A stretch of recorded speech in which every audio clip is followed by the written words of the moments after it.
Bollywood silver screen presenting Conjuring part 2। Conjuring part 1 जो कि एक सच्ची घटना थी जो सन 1971 में घटी थी, जहां पर यह दिखाया गया था कि लॉरेन और एड ने रॉजर और कैरोलीन के परिवार को शैतान से मुक्ति दिलाई थी। और अब वक्त आता है सन 1976 का। यहाँ पर लॉरेन और एड एक घर पर जाते हैं। ये एमिटी विला है और इस विला में 13 नवंबर सन 1974 को रोनाल्ड डिफियो जूनियर ने अपने पूरे परिवार को मार दिया था। उसका कहना था कि उसने ऐसा अपनी मर्जी से नहीं किया, बल्कि किसी शक्ति ने उससे ऐसा करवाया है। इसके बाद एक और परिवार यहाँ पर रहने के लिए आया और वो परिवार भी रातों रात यहाँ से भाग गया। उस परिवार का कहना था कि यहाँ पर कोई शैतानी शक्ति है। चर्च के कहने पर लॉरेन और एड इस जगह की इन्वेस्टिगेशन करने के लिए आते हैं और इन्वेस्टिगेशन के दौरान लॉरेन, एड और बाकी सभी चेयर पर बैठ जाते हैं। इसके बाद ये सब अपनी आंखें बंद कर लेते हैं। लॉरेन के शरीर से उसकी चेतना बाहर निकल जाती है। ये एक तरह की उनके अंदर शक्ति होती है और वो इस घर की इन्वेस्टिगेशन करना शुरू करती है। उसे पता चलता है कि यहाँ पर कुछ तो है। तभी उसे एक बच्चा दिखता है। वो बच्चा उसे नीचे तहखाने में ले जाता है और उस तहखाने में जब वो शीशे में देखती है तो उसे उसके पीछे एक साया खड़ा हुआ नजर आता है। ये एक नन होती है और जब लॉरेन पीछे देखती है तो वहां पर कोई नहीं होता और जब वो दोबारा शीशे की तरफ देखती है तो वो नन उसके सामने खड़ी होती है। वो उसका गला दबाती है, लेकिन उसे होश आता है कि वो हाथ नन के नहीं बल्कि खुद उसी के हैं। और इसके बाद वो नन उसे एक और विजन दिखाती है जिसमें उसके पति एड की मृत्यु हो जाती है। इस बात से लॉरेन बहुत ज्यादा डर जाती है और वो वापस अपने शरीर में अपनी चेतना में आ जाती है। इस पूरी घटना से लॉरेन बहुत ज्यादा डर जाती है। वो एड को कहती है कि मैंने नन को इससे पहले इतनी करीब से कभी नहीं देखा था और इन्हें यकीन हो जाता है कि ये एक भूतिया घटना थी और इस बात से मीडिया में पूरी तरह से हंगामा मच जाता है। यहाँ से हजारों मील दूर इंग्लैंड में ऐसी एक घटना घट रही थी और लोगों ने इस घटना को एमिटीविल वाली घटना से जोड़ दिया। लेकिन लॉरेन और एड को नहीं पता था कि ये केस उनकी जिंदगी का सबसे खतरनाक केस बनने वाला है। इंग्लैंड के लंदन शहर में एक परिवार को दिखाया जाता है। इस परिवार में एक लेडी है जिसका नाम है पैगी हॉक्सन। उसके 4 बच्चे हैं, जेनेट, मार्गरेट, बिली और जॉनी।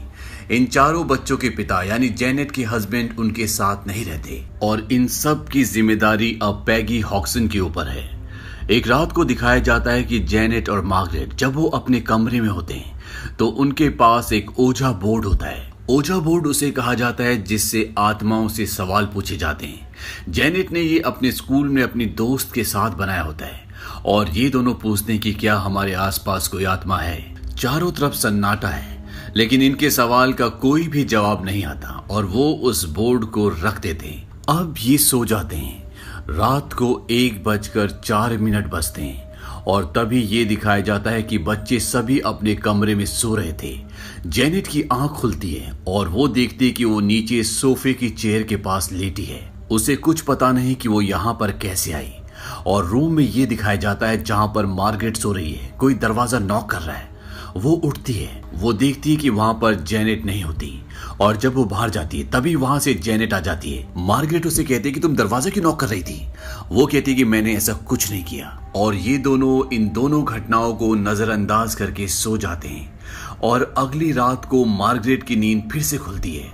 वो देखती है कि जेनेट उठी हुई है, वो बैठी हुई है और वो बातें कर रही है। ऐसा लगता है कि वो किसी और से बातें कर रही है लेकिन वो अपनी आवाज में बोल रही होती है। दरअसल वो 2 आवाजें निकाल रही होती है। जेनेट बोलती है कि तुम्हें यहाँ से जाना होगा। वो दूसरी आवाज बोलती है कि नहीं, ये मेरा घर है। जेनेट पूछती है कि तुम यहाँ पर क्या कर रहे हो। वो कहता है कि मैं बिली के साथ खेल रहा हूँ। बिली इनके छोटे भाई का नाम होता है। जेनेट कहती है कि मैं मम्मी से तुम्हारी शिकायत करूंगी।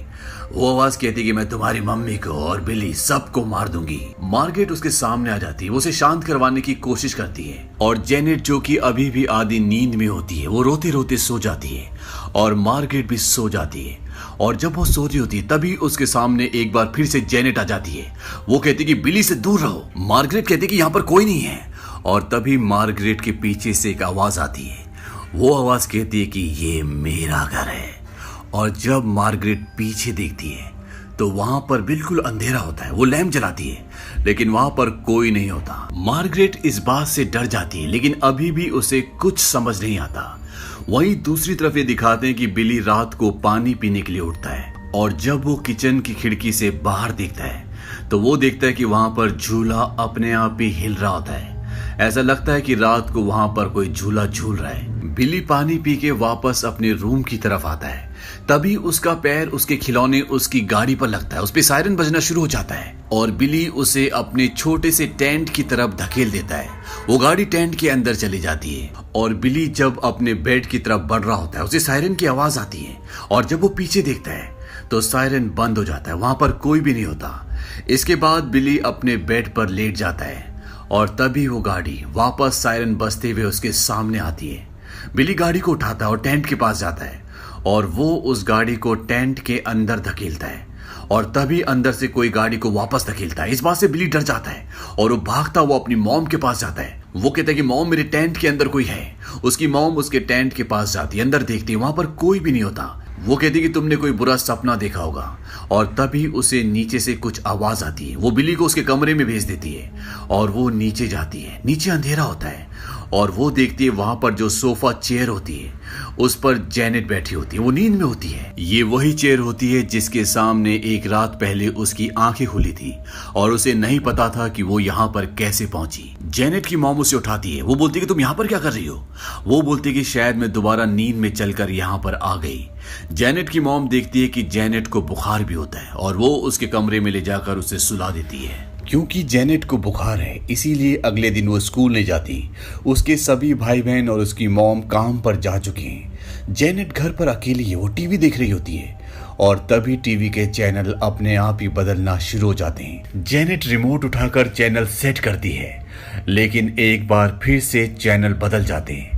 जेनेट दोबारा से चैनल सेट करना चाहती है लेकिन वो देखती है कि वो रिमोट जो उसने अपने बगल में रखा होता है वो रिमोट वहां से गायब होता है और तभी फोन की घंटी बजती है। जेनेट फोन पर जाती है। वहां पर उसकी मॉम उससे बात करती है और वो अपनी मॉम से बात करते करते सोफे की चेयर की तरफ देखती है। रिमोट चेयर के ऊपर पड़ा होता है। ये वही चेयर है जहां पर रात को वो अपने आप ही आकर बैठ गई थी। इस बात से वो हैरान होती है। वो फोन रखकर चेयर से रिमोट को उठाती है और सोफे पर आकर बैठ जाती है लेकिन अब उसे एहसास है कि यहाँ पर कुछ तो गलत हो रहा है। वो एक बार चैनल दोबारा से बदलती है लेकिन एक बार फिर से टीवी में कुछ खराबी आ जाती है। वो टीवी के पास जाती है और उसका एंटीना ठीक करती है और तभी उसे रिमोट गिरने की आवाज आती है और वो देखती है कि रिमोट उसी चेयर के पास गिरा होता है जहां से उसने अभी उठाया था। इस बात से जेनेट बुरी तरह से डर जाती है क्योंकि रिमोट उसने टेबल के ऊपर रखा था और तभी उसके पीछे एक आदमी आता है और वो उसके कान में कहता है कि ये मेरा घर है। इस बात से जेनेट बुरी तरह से डर जाती है पर वो ये बात अभी किसी को नहीं बताती और रात को सोने से पहले वो अपने हाथ में रस्सी बांध लेती है ताकि आज रात को जब वो चले तो उसे पता चल जाए, वो नीचे ना जा पाए। और होता भी ऐसी है। रात को जब वो चलती है तो रस्सी में बंधे होने की वजह से वो गिर जाती है और तभी दरवाजे पे कोई 3 बार ठक ठक ठक करता है। इस बात से जेनेट डर जाती है और वो धीरे धीरे दरवाजे की तरफ बढ़ती है लेकिन बाहर कोई नहीं होता और वो सीढ़ियों से नीचे जाती है और वो देखती है कि एक रात पहले जिस सोफा चेयर पर आकर वो बैठ गई थी वो अपने आप ही हिलना शुरू हो गई है। इससे वो डरकर भागकर अपने कमरे में आ जाती है और दरवाजा बंद कर अपने बिस्तर पर लेट जाती है।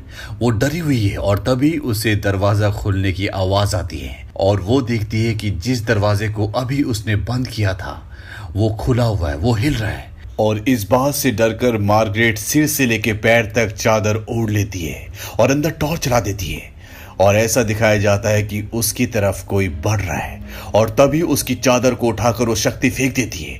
वो चिल्लाना शुरू कर देती है और मार्गरेट भी उठ जाती है। जेनेट मार्गरेट को बोलती है कि हमारे इस कमरे में कोई है। मार्गरेट बोलती है कि यहाँ पर कोई नहीं है और तभी इन दोनों के बेड बहुत जोर से हिलना शुरू हो जाते हैं। ये दोनों चिल्लाते हुए अपनी मॉम के कमरे में जाते हैं और अपनी मॉम को बताते हैं कि हमारे कमरे में कोई है। जेनेट बोलती है कि उसने मुझे काटा है और उसकी गर्दन पर काटने का निशान भी होता है। इनकी मॉम इनके कमरे में जाती है और वो तलाशी लेती है इनके बेड के नीचे ओजा गेम होती है जिससे आत्माओं को बुलाया जाता है और इनकी मॉम को लगता है इन्होंने एक दूसरे को डराने के लिए ये सब किया है। वो कहते हैं कि ये सब करना बंद करो और तभी इनके सामने जो ड्रेसिंग टेबल होता है वो अपने आप ही खिसक कर दरवाजे से टकराता है। इस बात से ये सब डर जाते हैं और ये पांचों के पांचों घर से भागकर अपने पड़ोसियों के घर चले जाते हैं। इनके पड़ोसी पुलिस को कॉल करते हैं और यहाँ पर पुलिस आती है। पुलिस पूरे घर की तलाशी लेती है लेकिन वहां पर कोई नहीं होता और तभी इनके सामने एक चेयर होती है, वो अपने आप ही खिसकना शुरू हो जाती है। इस बात से पुलिस वाले भी डरकर बाहर आ जाते हैं। यहाँ पर जो लेडी पुलिस होती है वो बोलती कि शायद ये मामला हमारी पहुंच से बाहर है, मैं यहाँ पर एक चर्च के पादरी को जानती हूँ, आपको उनसे मिलना चाहिए। और ये कहकर पुलिस वहां से चली जाती है। कुछ दिनों बाद पैगी हॉक्सन के पास एक आदमी आता है और वो इनके घर में जो भी हो रहा है उसके लिए एक टीवी शो बनाना चाहता है। हालांकि पैगी हॉक्सन नहीं चाहती, लेकिन वो कहता है कि अगर हम इसके ऊपर शो बनाएंगे तो हो सकता है कि आपको कहीं से मदद मिल जाए।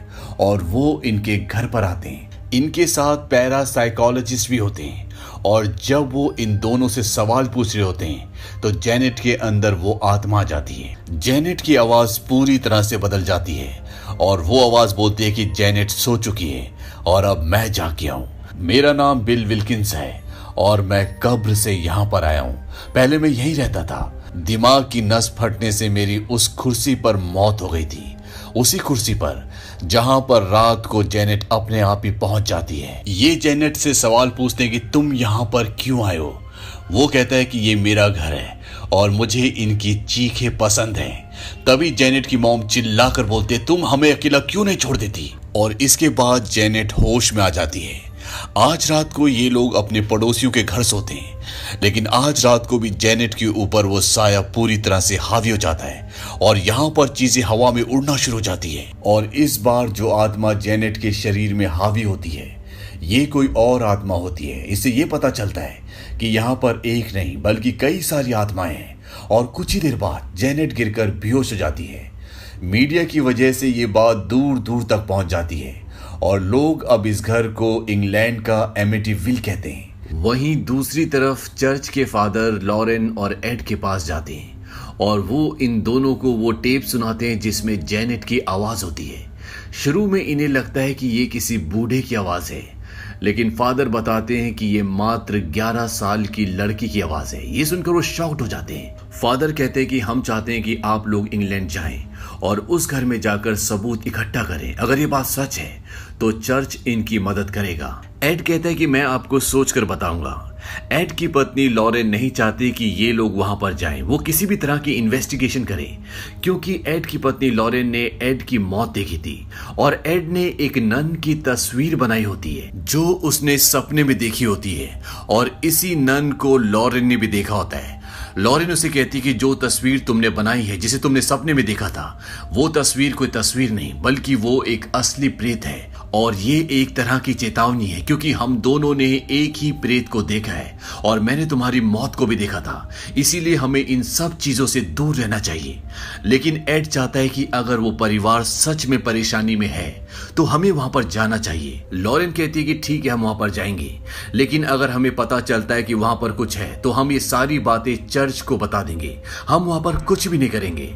और एड बोलता है ठीक है और ये दोनों इंग्लैंड पहुंच जाते हैं। वहां पहुंच के लॉरेन जेनेट से बात करती है।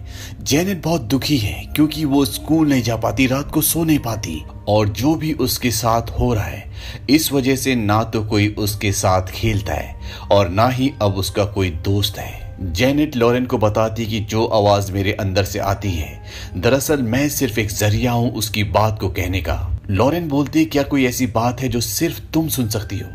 वो कहती कि हाँ। लॉरेन पूछती कि क्या। वो कहती कि वो तुम्हें नुकसान पहुंचाना चाहती है। लॉरेन पूछती है उसने ऐसा कब कहा। जेनेट कहती है कि अभी अभी। इसके बाद ये जेनेट को उस चेयर पर बिठाते हैं जहां पर बिल की मौत हुई थी और ये जेनेट को उसके मुंह के अंदर पानी डालने के लिए भी बोलते हैं क्योंकि अगर वो सच बोल रही है तो मुंह के अंदर पानी जाने के बाद भी वो प्रेत बोलेगा, लेकिन बहुत देर तक वो कुछ नहीं बोलता। और जेनेट इन सब को बताती है कि अभी अभी उसने मुझे बताया कि अगर आप सब मुझे इसी तरह से घूरते रहोगे तो वो मेरे शरीर के अंदर नहीं आएगा। और ये सब के सब अपना मुंह घुमा लेते हैं और इसके बाद जेनेट के अंदर वो आत्मा आती है और एड उससे बहुत सारी बातें करता है। वो आत्मा बोलती कि ये मेरा घर है, मेरा परिवार यहाँ पर था, लेकिन अब नहीं है। काफी देर बातें करने के बाद एड उसे अपना क्रॉस दिखाता है। इससे वो आत्मा डर जाती है और जेनेट के शरीर से निकल जाती है। और जब सब पलट कर देखते हैं तो वो ये देखते हैं कि जेनेट के मुंह में अभी भी पानी होता है। वो पानी निकाल देती है, लेकिन लॉरेन और एड को किसी भी आत्मा की मौजूदगी का एहसास नहीं होता। लेकिन जो उन्होंने अपने कानों से सुना है वो उसे भी झुठला नहीं सकती। लॉरेन कहती है कि ये किसी दिमागी बीमारी के कारण भी हो सकता है, जिसमें एक इंसान अपने आप को कई अलग अलग पर्सनैलिटी समझ बैठता है। अब रात को लॉरेन, एड, जेनेट और उसकी मॉम पैगी इस घर पर होते हैं। जेनेट के सभी भाई बहन पड़ोस के घर पर सोते हैं। जेनेट सोने से पहले अपना हाथ बांध देती है ताकि वो कहीं जा ना सके। लेकिन जब रात को उसकी आंखें खुलती है तो वो पूरी तरह से छत के साथ चिपकी हुई होती है और उसके सामने जो सोफा चेयर होती है उस पर बिल की आत्मा यानी कि उसका प्रेत बैठा होता है और वो धीरे धीरे सीढ़ियों से ऊपर आना शुरू करता है। अब जिस छत के साथ जेनेट चिपकी हुई है ठीक उसके ऊपर उसका कमरा है, जिसमें बाहर से ताला लगा हुआ है और बिल का प्रेत उसे उस कमरे में खींच लेता है। जेनेट चिल्लाना शुरू करती है और उसकी मॉम उस कमरे तक आती है, लेकिन बाहर से ताला लगा हुआ है इसीलिए उसे खोल नहीं पाती। और तभी जेनेट की मॉम को बिल का साया दिखता है और वो साया जेनेट को अंदर खींच लेता है। जेनेट चिल्ला रही होती है और यहाँ पर एड और उसकी पत्नी लॉरेन भी आ जाती है। और जब वो अंदर जाते हैं तो वो देखते हैं कि जेनेट बुरी तरह से चिल्ला रही है और उसका मुंह पर्दे से पूरी तरह से ढका हुआ है, वहां पर कोई नहीं होता। और तभी लॉरेंस दीवार पे लगा हुआ क्रॉस देखती है, वो हिल रहा होता है, लेकिन अभी भी उसे किसी आत्मा की मौजूदगी का एहसास नहीं होता। हालांकि लॉरेन के साथ ऐसा नहीं होता, जहां भी आत्माएं होती हैं उसे एहसास हो जाता है, लेकिन इस क्रॉस को हिलते हुए देखकर उसके मन में शक पैदा होता है। लेकिन इन्हें पुख्ता सबूत चाहिए जो ये चर्च में पेश कर सके और इसीलिए ये इनके घर में कई जगह कैमरास लगा देते हैं। और इनके साथ अब यहाँ पर अनीता और मॉरिस भी हैं। अनीता पैरासाइकोलॉजिस्ट है जो इन पर विश्वास नहीं करती और मॉरिस पैरानॉर्मल इन्वेस्टिगेटर है, लेकिन उसे इन पर विश्वास है। अब यहाँ पर कुछ और हादसे होते हैं। दरअसल इनके बेसमेंट में हमेशा पानी लीक होता रहता है और एड उसे ठीक करने के लिए नीचे जाता है। उसके साथ जेनेट की मॉम पैगी हॉक्सन भी होती है और जब एड उस जगह को ठीक कर रहा होता है जहाँ से पानी लीक हो रहा होता है, तभी पैगी देखती है कि उसकी तरफ कोई साया बढ़ रहा है। वो एड को बोलती है कि तुम्हारे पीछे कोई है, लेकिन जब एड पीछे देखता है तो वहां पर कोई नहीं होता और तभी कोई पैगी का हाथ पानी के अंदर खींच लेता है। वो बड़ी मुश्किल से अपना हाथ छुड़ाती है और जब उसका हाथ पानी से बाहर आता है तो वो देखते हैं कि उसके हाथ पर किसी के काटने का निशान होता है। एड पानी में हाथ डालता है तो उसे वहां पर नकली दांतों का फ्रेम मिलता है। वहीं ऊपर ये दिखाया जाता है कि चारों बच्चे क्रिसमस की तैयारी कर रहे होते हैं और तभी जेनेट को अंधेरे में वो साया, वो प्रेत दिखता है। जेनेट मॉरिस को बोलती कि तुम्हें कोई नहीं दिख रहा। वो कहती कि नहीं, मुझे वहां पर कोई नहीं दिख रहा। और तभी जेनेट का भाई जॉनी उस अंधेरी की तरफ बढ़ता है, क्योंकि इन सब बच्चों को एड ने कहा था कि वो आत्मा तुम्हें डराना चाहती है, तुम एक परिवार हो, तुम्हें उसका सामना करना होगा। और जब वो उस जगह पर जाता है तो दरवाजे बंद हो जाते हैं और दरवाजे बंद होने के साथ दिखाते हैं कि जेनेट भी अंदर होती है। सब चिल्लाना शुरू कर देते हैं और घर में जितने भी लोग होते हैं वो सब उस जगह पहुंच जाते हैं। और जब वो दरवाजा खोलते हैं तो अंदर सारी चीजें टूटी फूटी होती है, सारा सामान बिखरा हुआ होता है और जेनेट वहीं पर एक छोटी सी जगह पर फंसी हुई होती है। उसके ऊपर शैतान पूरी तरह से हावी होता है। एड अपना क्रॉस उसकी तरफ बढ़ाता है जिससे वो शैतान उसके शरीर से निकल जाता है और वो जेनेट को वहां से निकाल लेते हैं। तभी अनीता एड को अपने साथ ले जाती है। वो कहती है कि सब झूठ है, ये सब नाटक कर रहे हैं, मेरे पास इसका सबूत है। और वो उसे वीडियो फुटेज दिखाती है जिसमें ये देखते हैं कि जेनेट जानबूझकर होशो हवास में सामान इधर उधर फेंक रही है। और ये वीडियो देखने के बाद ये चारों के चारों जेनेट की मॉम पैगी के पास जाते हैं। अनीता कहती है कि तुम्हारा खेल खत्म हो चुका है, हमारे पास सबूत है और तुमने सब कुछ पब्लिसिटी पाने के लिए किया है। तुम्हारी बेटी सब कुछ अकेले नहीं कर सकती थी, इसीलिए तुमने भी उसका साथ दिया है। पैगी एड से बोलते क्या तुम्हें भी ऐसा लगता है? एड बोलता है कि हम तुम्हारी मदद करना चाहते हैं, लेकिन जैसे ये वीडियो फुटेज चर्च देखेगा वो इस मामले में कभी भी हाथ नहीं डालेगा, क्योंकि चर्च किसी भी ऐसे मामले में इन्वॉल्व नहीं होना चाहता जिसमें सच्चाई ना हो। और ये सब के सब यहाँ से चले जाते हैं। इन सब के जाने के बाद जेनेट के भाई बहन उससे पूछते कि तुमने ऐसा क्यों कहा। जेनेट बोलते कि आत्मा ने मुझे ऐसा करने के लिए कहा और अगर मैं ऐसा ना करती तो वो तुम सबको मार देते। वहीं लॉरेन और एड जब वापस जा रहे होते हैं तो लॉरेन कहती कि घर पर इतने सारे कमरे थे, जेनेट ने कैमरे के आगे ही सब कुछ क्यों किया, उसे शक होता है। और तभी उनके बैग से वो रिकॉर्डेड टेप गिरते हैं जिसमें उस बूढ़े आदमी की आवाज थी जो जेनेट के शरीर में घुसकर बोलता था, यानी कि बिल की। और उन टेप्स में एक संदेश था जो ये समझ नहीं पाए थे। और जब एड उन दोनों टेप्स को एक साथ चलाता है तो उसमें से आवाज आती कि बचाओ मुझे, वो मुझे जाने नहीं देती। और तभी लॉरेन को कुछ हो जाता है और उसकी चेतना, उसका दिमाग जेनेट के घर पर पहुंच जाता है जहां पर सोफे की कुर्सी पर बिल बैठा होता है। ये बिल की आत्मा है और वो बिल से बात करती है। ये पहली बार होता है जब लॉरेन बिल को देख रही होती है। बिल उसे बताता है कि मैं यहाँ पर अपने परिवार से मिलने आया था, लेकिन वो जा चुके थे और अब मुझे जाना चाहिए, लेकिन मुझे जाने नहीं दिया जाएगा। और अब वो शैतानी आत्मा जिसने मुझे अपने काबू में किया है वो पूरी तरह से जेनेट के ऊपर हावी हो चुकी है। लॉरेन पूछती कि उसे रोकने का क्या तरीका है। बिल उसे बताता भी है लेकिन उसे समझ में नहीं आता। और तभी बिल के पीछे एक शैतानी साया आता है और ये साया होता है नन का। और इसके बाद लॉरेन होश में आ जाती है, उसकी नाक से खून निकल रहा होता है। एड पूछता है क्या हुआ। लॉरेन बताती है कि वो बूढ़ी की आत्मा सिर्फ एक मोहरा है, उसे गुलाम बनाया गया है ताकि वो जेनेट के भरोसे को, उसके हौसले को कमजोर कर सके। ये एक बहुत ही बुरा साया है। इस साये ने आत्मा का रूप लिया है ताकि वो मेरे भरोसे को तोड़ सके। और अब हमें जल्द से जल्द जेनेट के पास जाना होगा। और ये उस तरफ निकल पड़ते हैं। वहीं जेनेट के घर में ये दिखाया जाता है कि जेनेट की मॉम उस जगह की सफाई कर रही होती है जहां पर सामान टूटा फूटा हुआ होता है। और तभी उसे अपने बच्चों की चीख सुनाई देती है। और जब वो भागकर उस तरफ जाती है तो वो देखती कि मार्गरेट और जेनेट हवा में ऊपर उड़ रहे हैं और जेनेट के ऊपर पूरी तरह से शैतान हावी हो चुका है। उसकी आंखें बदल चुकी है। उसकी मॉम बोलती है कि ईश्वर के लिए हमें अकेला छोड़ दो। और तभी जेनेट की बहन मार्गरेट दीवार से टकराती है और नीचे गिर जाती है। और जेनेट की मॉम अपने सारे बच्चों को लेकर बाहर निकल जाती है। वो बोलती है कि तुम पड़ोसियों के घर जाओ। और जब वो वापस अंदर अपनी बेटी के पास जाने की कोशिश कर रही होती है तो दरवाजा बंद हो जाता है। वहीं दूसरी तरफ ये दिखाते हैं कि अब लॉरेन और एड रास्ते में हैं। लॉरेन एड को बताती है कि उस बूढ़े ने मुझे कुछ पहेलियों में बताने की कोशिश की थी और वो उस पहेली को सुलझा लेते हैं। दरअसल उस बूढ़े ने इन्हें एक पहेली बताई होती है। उसने कहा होता है कि दिया गया लिया गया, तुमने मांगा नहीं लेकिन तुम्हें फिर भी दिया गया और मैं तुम्हारी आखिरी सांस तक तुम्हारे साथ रहूंगा। एड बोलता है इसका मतलब है नाम। जो हम मांगते नहीं है हमें दिया जाता है और वो हमारी आखिरी सांस तक हमारे साथ रहता है। लॉरेन कहती है कि बिल्कुल ठीक कहा। उस बूढ़े की आत्मा का कहने का मतलब ये था कि उस शैतान आत्मा का नाम जानकर हम उसे काबू कर लेंगे और उसे खत्म कर देंगे। एड बोलता है लेकिन हम उसका नाम जानेंगे कैसे। वो कहते शायद हमें पता है, इसीलिए उस बूढ़े की आत्मा ने हमें ये सुराग दिया है। अब ये जेनेट के घर के पास पहुंच जाते हैं। वहां देखते हैं कि जेनेट घर के अंदर होती है, दरवाजा बंद होता है और उसका परिवार बाहर होता है। एड पीछे के दरवाजे से तहखाने के रास्ते से अंदर चला जाता है और जब उसी दरवाजे से लॉरेन अंदर जाने वाली होती है कि वो दरवाजा बंद हो जाता है और वो खुलता ही नहीं है।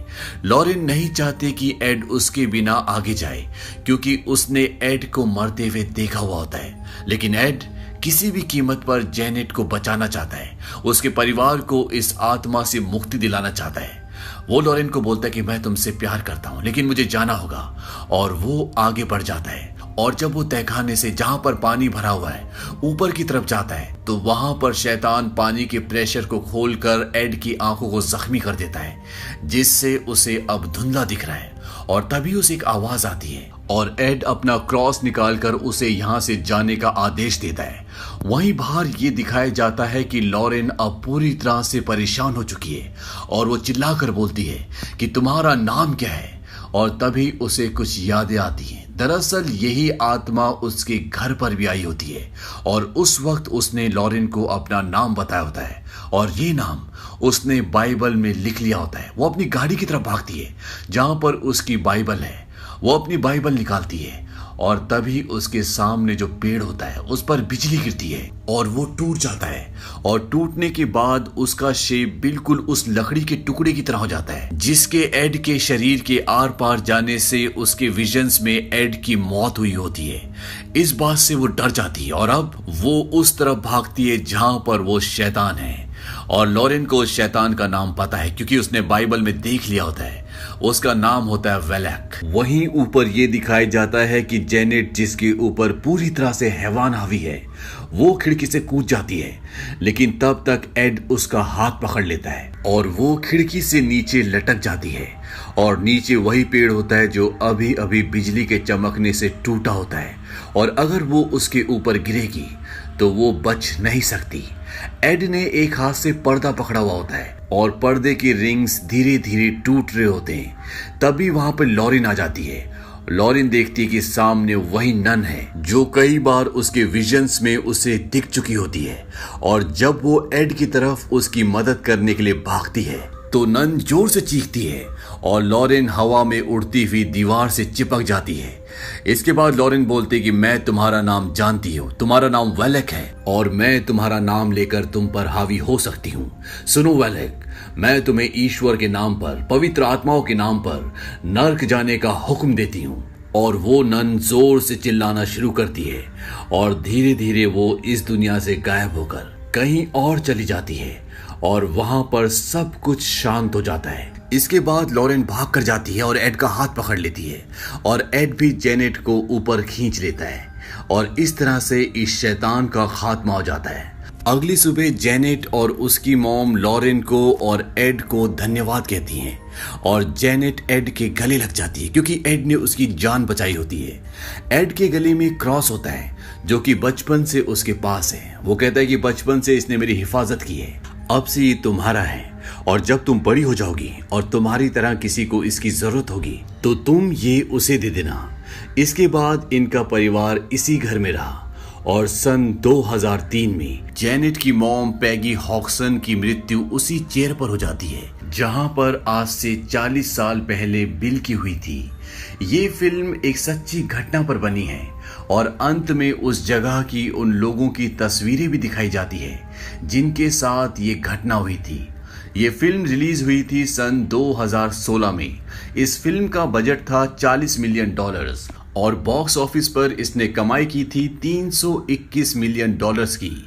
IMDb ने इसे रेटिंग दी है 7.3। उम्मीद करते हैं कि ये कहानी आपको पसंद आई होगी।